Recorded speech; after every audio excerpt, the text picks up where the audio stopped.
শুভ সকাল প্রিয় শিক্ষার্থীরা।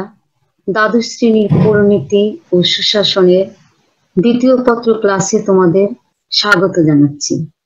আশা করি তোমরা ভালো আছো, নিরাপদে আছো। আমি বদরুন লায়লা, অধ্যাপক ও বিভাগীয় প্রধান, রাষ্ট্রবিজ্ঞান বিভাগ, হাজী মিসির আলী ডিগ্রি কলেজ, বেলপাড়া, নারায়ণগঞ্জ। আজ আমি পরিণতি ও সুশাসন দ্বিতীয় পত্রে তৃতীয় অধ্যায় রাজনৈতিক ব্যক্তিত্ব ও বাংলাদেশের স্বাধীনতা লাভ থেকে হোসেন শহীদ সোহরাওয়ার্দীর অবদান নিয়ে আলোচনা করব। আমি ক্যাপশনে আমার ইউটিউব লিংক দিয়েছি, তোমরা সেখানে আমার আগের লেকচারগুলো পেয়ে যাবে।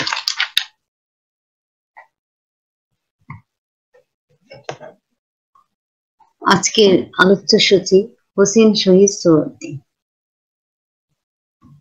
তার মধ্যে থাকবে বেঙ্গল প্যাক্ট 1923, মুসলিম লীগ সংগঠন, অবিভক্ত বাংলা আন্দোলন 1947, আওয়ামী লীগ গঠন, 1954 সালে নির্বাচন এবং যুক্তফ্রন্ট গঠন, পাকিস্তানের প্রথম সংবিধান প্রণয়নের ভূমিকা, পাকিস্তানের প্রধানমন্ত্রী 1956 এবং 1958 সালে সামরিক আইন জারির বিরোধিতা এবং গণতন্ত্রের মানসপুত্র।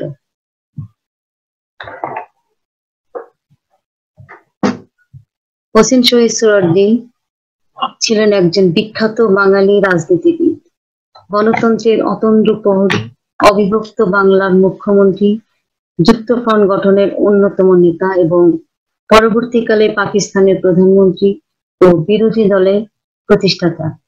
তিনি ছিলেন নিয়মতান্ত্রিক রাজনীতির অন্যতম পুরোধা।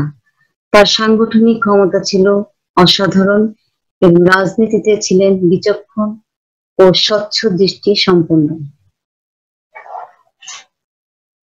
হোসেন শহীদ সোহরাওয়ার্দী 1892 সালে পশ্চিম বাংলার মেদিনীপুর জেলার এক অভিজাত সম্ভ্রান্ত মুসলিম পরিবারে জন্মগ্রহণ করেন।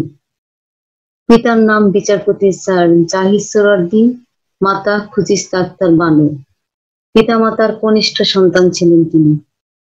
শিক্ষা জীবন শুরু হয় কলিকাতা আলিয়া মাদ্রাসায়।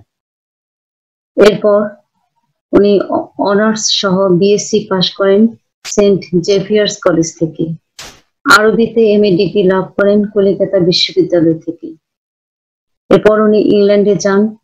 ইংল্যান্ডের অক্সফোর্ড বিশ্ববিদ্যালয় থেকে অনার্স সহ বিএসসি এবং বিসিএল ডিগ্রি লাভ করেন। এরপর অক্সফোর্ড বিশ্ববিদ্যালয় থেকে পুনরায় তিনি রাষ্ট্রবিজ্ঞান, অর্থনীতি এবং ইংরেজিতে এমএ ডিগ্রি লাভ করেন।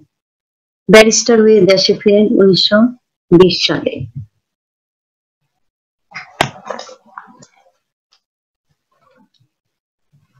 হোসেন শহীদ সোহরাওয়ার্দী 1920 সালে দেশে ফিরেই স্বরাজ আন্দোলন ও খিলাফত আন্দোলনে সক্রিয়ভাবে যোগ দেন। চিত্তরঞ্জন দাশের স্বরাজ পার্টিতে যোগদানের মাধ্যমে হোসেন শহীদ সোহরাওয়ার্দী তার রাজনৈতিক জীবন শুরু করেন। প্রখ্যাত আইনজীবী দেশবন্ধু চিত্তরঞ্জন দাশের ঘনিষ্ঠ সান্নিধ্যে এসেছিলেন এ সময় তিনি। 1921 সালে তিনি বঙ্গীয় আইন পরিষদের সদস্য নির্বাচিত হন। এরপর শুরু হয় তার বর্ণাঢ্য রাজনৈতিক জীবন। আইয়ুব খানের শাসনামলে তিনি গ্রেপ্তার হয়েছিলেন এবং চিকিৎসার জন্য বৈরুতে যান। 1963 সালে লেবাননের রাজধানী বৈরুতে উনি নিঃসঙ্গ অবস্থায় মৃত্যুবরণ করেন।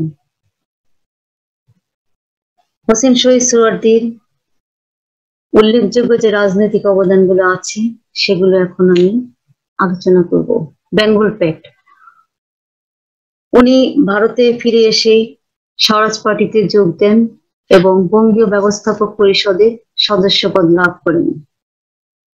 দেশবন্ধু চিত্তরঞ্জন দাশ শেরে বাংলা একে ফজলুল হকের সাথে সম্মিলিতভাবে হিন্দু মুসলিম ঐক্যের জন্য একটি চুক্তি স্বাক্ষর করেন, যেটি বেঙ্গল প্যাক্ট নামে পরিচিত। কলিকাতা পৌরসভার ডেপুটি মেয়র হন 1924 সালে। একই সাথে দেশবন্ধু চিত্তরঞ্জন দাশ কলিকাতার মেয়র নির্বাচিত হন।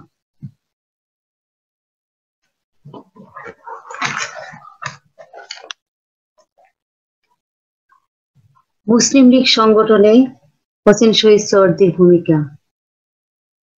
হোসেন শহীদ সোহরাওয়ার্দী 1928 সালে সর্বভারতীয় খিলাফত সম্মেলন এবং সর্বভারতীয় মুসলিম সম্মেলনে অনুষ্ঠানে অগ্রণী ভূমিকা পালন করেন।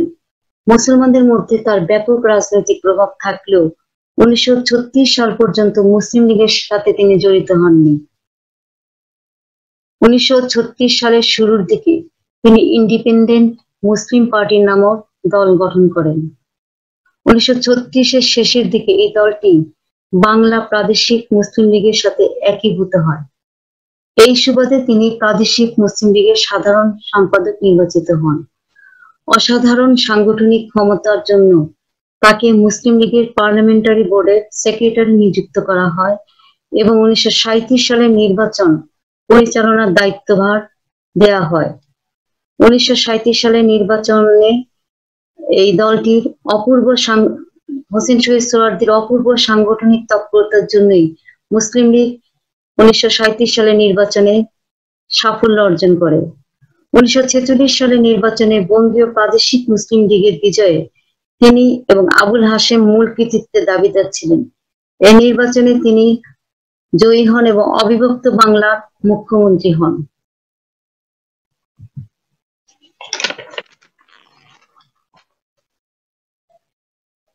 অবিভক্ত বাংলা আন্দোলনে হোসেন শহীদ সোহরাওয়ার্দী 1947 সালে 3 জুন পরিকল্পনায় ভারতের শেষ ভাইসরয় বা গভর্নর জেনারেল লর্ড মাউন্টব্যাটেন ভারতের স্বাধীনতা এবং পাকিস্তান দাবি মেনে নেয়ার পাশাপাশি বাংলা এবং পাঞ্জাব প্রদেশকে বিভক্ত করার প্রস্তাব করেন।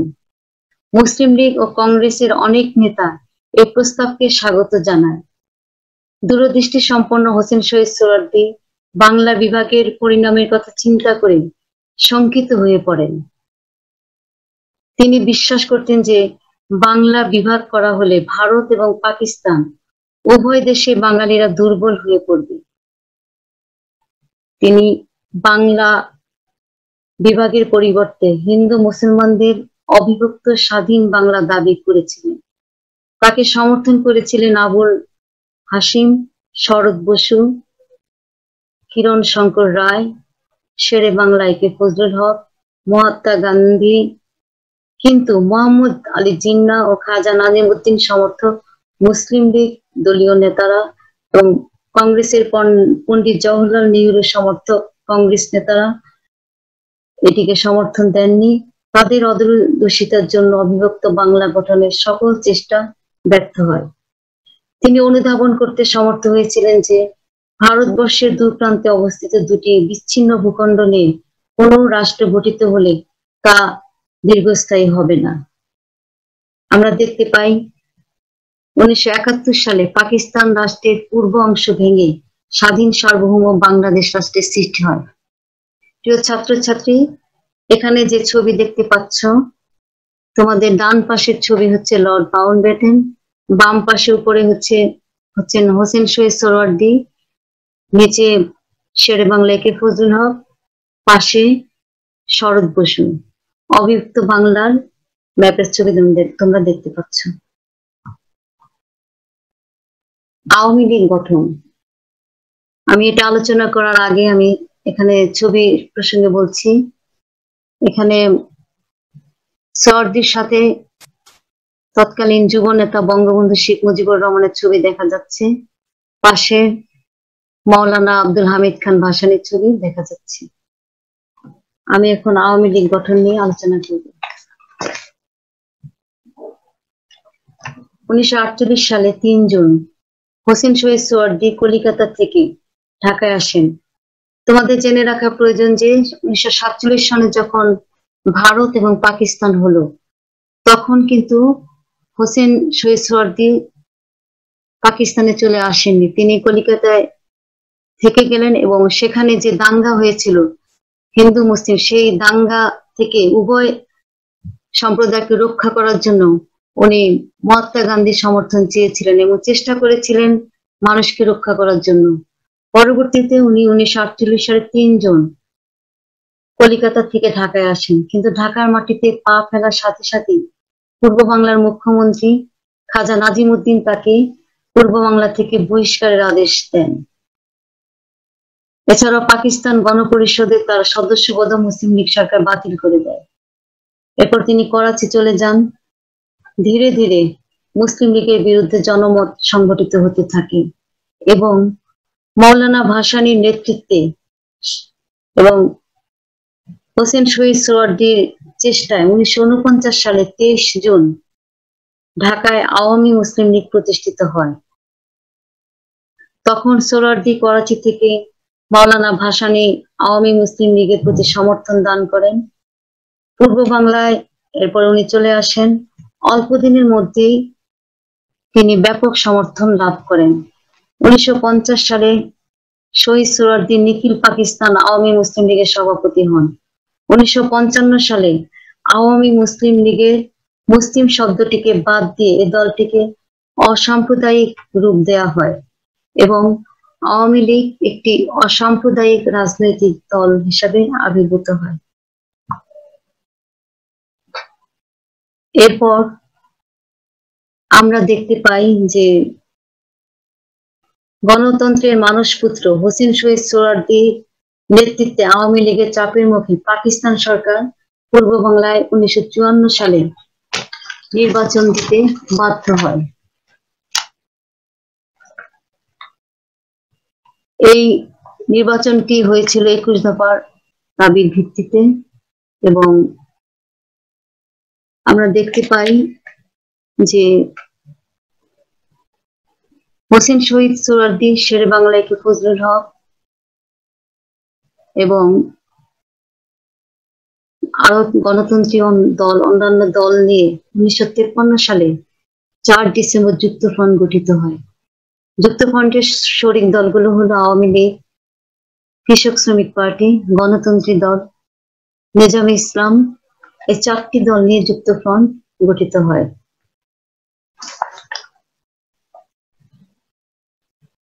যুক্তফ্রন্টের জনসভায় উপস্থিত জনগণ হোসেন শহীদ সোহরাওয়ার্দী শেরে বাংলা, মৌলানা ভাসানী এবং যুবনেতা শেখ মুজিবুর রহমানের বক্তব্যে উদ্দীপ্ত অনুপ্রাণিত হতে থাকে। অতি দ্রুত যুক্তফ্রন্টের জনপ্রিয়তা বৃদ্ধি পেতে থাকে। হোসেন শহীদ সোহরাওয়ার্দী ঘোষণা করেন যে এই নির্বাচনে মুসলিম লীগ মাত্র 9টি আসন পাবে। দূরদৃষ্টি সম্পন্ন হোসেন শহীদ সোহরাওয়ার্দীর ভবিষ্যৎবাণী মিথ্যা হয়নি। এই নির্বাচনে মুসলিম লীগ মাত্র 9টি আসনই পেয়েছিল। যুক্তফ্রন্ট বিপুল ভোটে জয়লাভ করে এবং মুসলিম লীগের চরম বিপর্যয় ঘটে।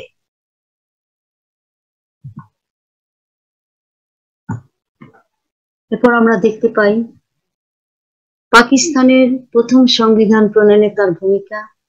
পাকিস্তানের প্রধানমন্ত্রী 1956 এবং 1958 সালে সামরিক আইন জারির বিরোধিতা।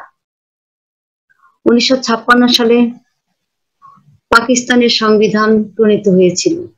1947 সালে ভারত এবং পাকিস্তান নামে যে দুটো নতুন রাষ্ট্রের সৃষ্টি হয়েছিল, সেই পাকিস্তান রাষ্ট্রে একটি সংবিধান প্রণয়ন করতে অনেক সময় লেগেছিল। 56 সালে পাকিস্তানের প্রথম সংবিধান প্রণীত হয়েছিল। সেই সংবিধানে হোসেন শহীদ সোহরাওয়ার্দী গুরুত্বপূর্ণ ভূমিকা পালন করেছিলেন। এরপর উনি 1956 সালে পাকিস্তানের প্রধানমন্ত্রী হয়েছিলেন। সময়কাল ছিল 1956 সালে 12 সেপ্টেম্বর থেকে 1957 সালে 11 অক্টোবর পর্যন্ত। এরপর আমরা দেখতে পাই পাকিস্তানে গণতন্ত্র বিসর্জন হয়। 1958 সালে পাকিস্তানের প্রেসিডেন্ট ইস্কান্দার মির্জা সামরিক আইন জারি করলে হোসেন শহীদ সোহরাওয়ার্দী সামরিক আইনের বিরোধিতা করেন। এরপর তৎকালীন সেনা শাসক প্রেসিডেন্ট ইস্কান্দার মির্জাকে সরিয়ে আইয়ুব খান প্রেসিডেন্ট হয়ে যান এবং 1959 সালে মৌলিক গণতন্ত্র আদেশ জারি করে। এটি প্রেসিডেন্ট আইয়ুব খানের নিজস্ব চিন্তা, অর্থাৎ তিনি জনগণের ক্ষমতা কেড়ে নেওয়ার চেষ্টা করেন। এর বিরুদ্ধে হোসেন শহীদ সোহরাওয়ার্দী আন্দোলন গড়ে তোলেন। এই জন্য তাকে গ্রেপ্তার করা হয়। গণতন্ত্রের মানসপুত্র, তিনি নিয়মতান্ত্রিক রাজনীতিতে বিশ্বাসী ছিলেন। তিনি বিশ্বাস করতেন যে শক্তিশালী বিরোধী দল ছাড়া গণতন্ত্র অর্থহীন। তিনি আরো বিশ্বাস করতেন যে বুলেটের চেয়ে ব্যালটই শক্তিশালী। এজন্য তাকে গণতন্ত্রের মানসপুত্র বলা হয়। এই মহান বাঙালি নেতাকে জাতি চিরদিন স্মরণ করবে। স্বাধীন সার্বভৌম বাংলাদেশে জাতির জনক বঙ্গবন্ধু শেখ মুজিবুর রহমান ঐতিহাসিক রেসকোর্স ময়দানকে সোহরাওয়ার্দী উদ্যান নামকরণ করে তার প্রতি বাঙালি জনগণের পক্ষ থেকে শ্রদ্ধা নিবেদন করেন।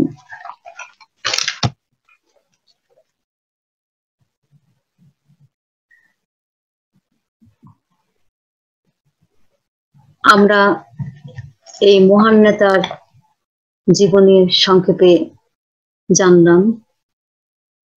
আমরা দেখেছি তিনি নির্যাতিত হয়েছিলেন পাকিস্তান সেনাবাহিনী দ্বারা। আইয়ুব খান তাকে গ্রেপ্তার করেছিল এবং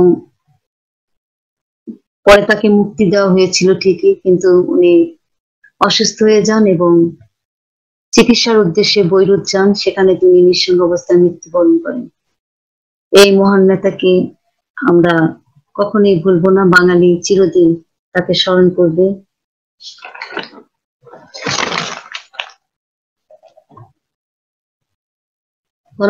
গণতন্ত্রকামী মানুষের অন্তরে তার স্থান থাকবে চিরদিন। স্নেহের ছাত্রছাত্রী, আমি চেষ্টা করেছি সংক্ষেপে হোসেন শহীদ সোহরাওয়ার্দী সম্পর্কে তোমাদের ধারণা দিতে। তোমরা বই পড়বে বিস্তারিত জানার জন্য।